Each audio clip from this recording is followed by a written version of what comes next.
everybody, my name is Tanya, and today we're going to talk about To the Sea by Christine Dibley. So To the Sea was very kindly provided to me by the publishers, Pan Macmillan here in Australia. They reached out to me and asked whether I'd be interested in receiving a copy of this one, and I said yes please. The premise of this one sounded fascinating, and I was very interested to give it a go. So I'm going to read you the blurb to start with on this one, because I think it's quite good at setting the scene of this, and it's initially what drew me in as well, and then I'll get into talking a bit more about how I felt about the book. So I'm going to do this completely spoiler free, so if you haven't read the book, don't worry, I'm not going to ruin anything for you, but let's just get into it. And so on the back it says, "A dangerous yearning echoes through generations. On a clear summer's day, Detective Inspector Tony Vincent answers a call out to an idyllic Tasmanian beach house. Surrounded by family in calm waters, 17-year-old Zoe Kennett has inexplicably vanished. Four storytellers share their version of what has led to this moment, weaving tales which span centuries and continents. But Tony needs facts, not fiction. How will such fables lead him to Zoe and to the truth? As Tony's investigation deepens, he is drawn into a world where myth and history blur, and where women who risk all for love must pay the price through every generation." And so I was definitely intrigued by that blurb and was interested to see what this would turn out to be like. And I'll say right off the bat, I really enjoyed this one. I'm very pleased that I read this. To the Sea is the debut of an Australian author, so I'm very interested to see what she does after this point. And so on face value, To the Sea is a police procedural novel, but it's a little bit or a lot more than that. So as we start with the investigation. We start with Tony Vincent coming to Rosetta, which is the family beach house, and starting to look into what has happened and what is surrounding the disappearance of Zoe Kennett.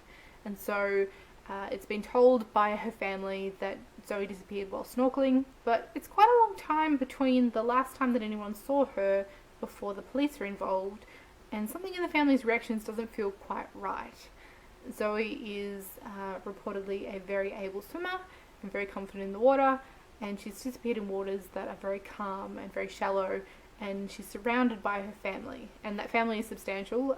This is set between the period of Christmas and New Year, and so a lot of her family are gathered together at this family home. Zoe is significantly the youngest of her siblings. She's got elder siblings that are were grown before she was born, and so she actually has a nephew who's older than her.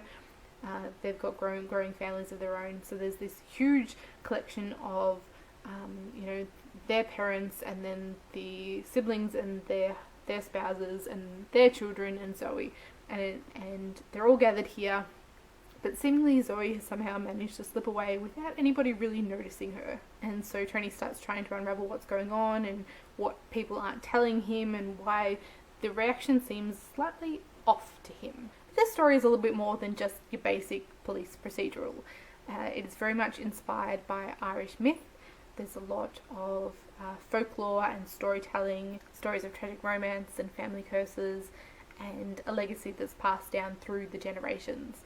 And so the women of this family, or certain women in this family, one every generation is a bit different to the others, and certain learning and knowledge is passed down, and we start getting this whole interweaving of myth and what is possible through the basic storyline of this one. And so it's interesting as it goes on. Tony has to walk that line between solid fact and another path that's being presented to him, and whether he can reconcile the two. What I really enjoyed about this is that the setting and the way that this is done is very different to anything that I've read before, where a lot of stories that have that kind of myth and fairy tale inspiration through it, it's also set in a very different time to our own, whereas this novel is very much set now. So it's set in our time, in the 21st century.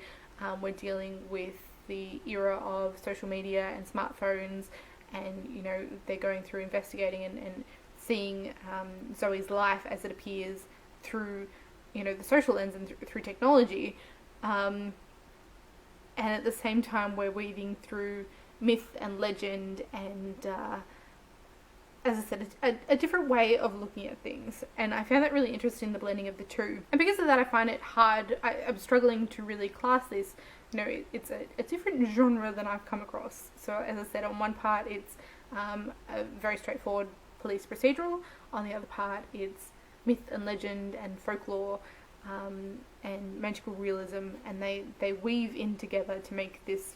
It's own kind of story. And I'm sure there are plenty of other examples out there like this, but this is the first that I've come across, and I really enjoyed the experience. I think the part that I really enjoyed about this the most was the stories that he starts being told, and we're going kind of back layers and back generations and back centuries, and we're finding, you know, the origins of this family in Ireland, and, you know, what's made them the way they are, and it's walking that line of what is truth, what is fiction.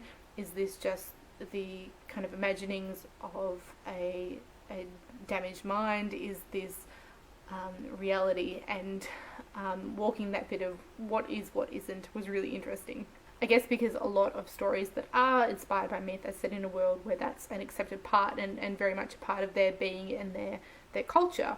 Whereas when you're setting something in the modern world, that kind of link isn't there anymore. And so we're very much in reality and hard facts, and not quite so accepting, I guess, of myth and legend. And I really enjoyed watching those two sides kind of push up against one another and trying to work out how they would meld in together. All in all, I very much enjoyed To the Sea, and I would definitely recommend it. So if you're interested in picking up this one, do let me know in the comments, or if you have any questions. As always, thank you all for watching, and I will see you next time. Bye!